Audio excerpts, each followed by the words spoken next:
Hello everyone, my name is Liz Bullock. I will be presenting on Bloomberg Law SmartCode.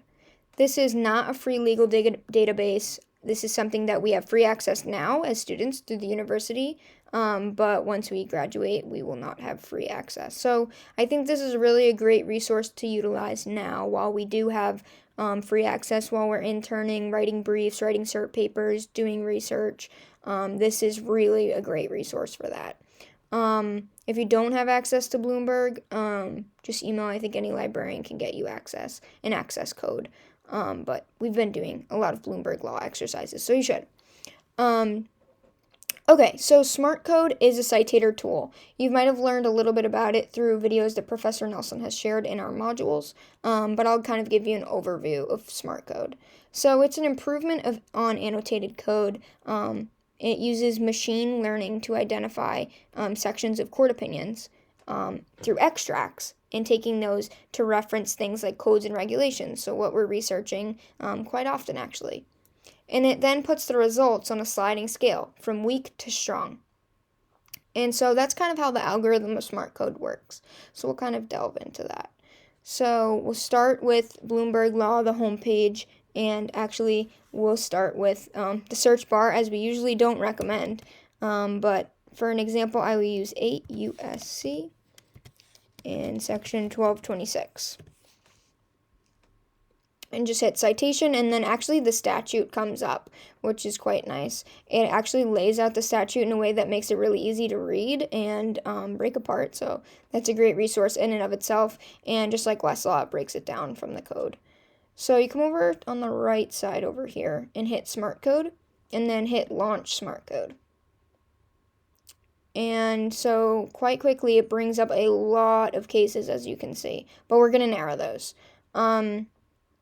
So if you want to filter a little bit, so if you want to hit show details, it'll actually minimize the extracts, and you can, if you know like what year or whatever you're looking for, you can kind of go through quite easily the names of the cases.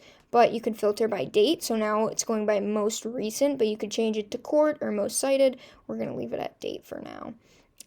And so you can see over here we have filters, and we're going to address those. So here this filter is strength of discussion. So it goes from strong, moderate to weak. And as you can see, it brings up the strong cases first. And so that's a great thing to keep an eye on while you're using SmartCode. It goes through and creates these ratings by legal terms and citations to case law. So it's great. It's a great resource to take advantage of and to evaluate when you're researching and finding these cases and checking out the rating. And if you hit show more extracts, it actually gives a rating of the extract, which is really helpful.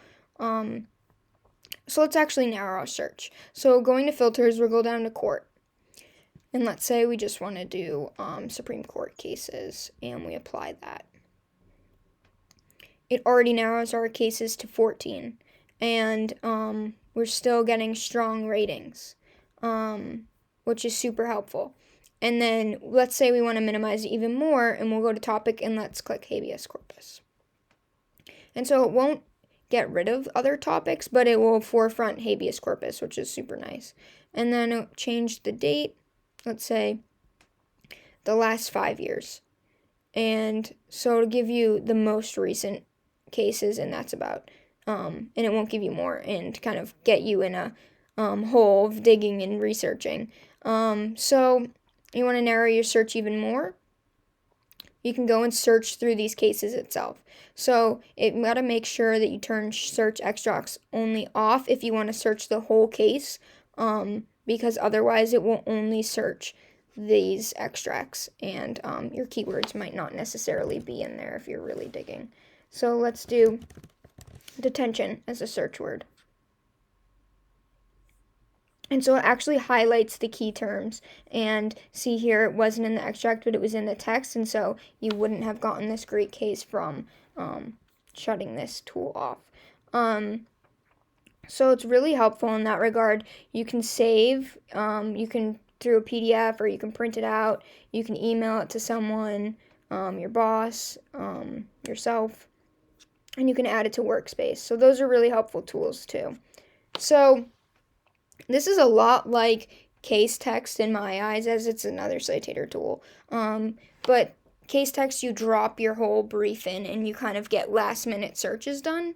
And you kind of see if you have anything missing that may be a case you should have added. But here's a great way for while you're researching. So while you're writing your brief, you're saying, I can't find the answer to this. I feel like I have a gap in my research or in my brief. There's got to be more cases on this, more case law, more answers. This is a great resource for that. So I highly recommend it. I've been using it a lot personally in my briefs and in my clinic research and things like that. And it's been super helpful to me. So I think you guys should give it a try, especially while it's free.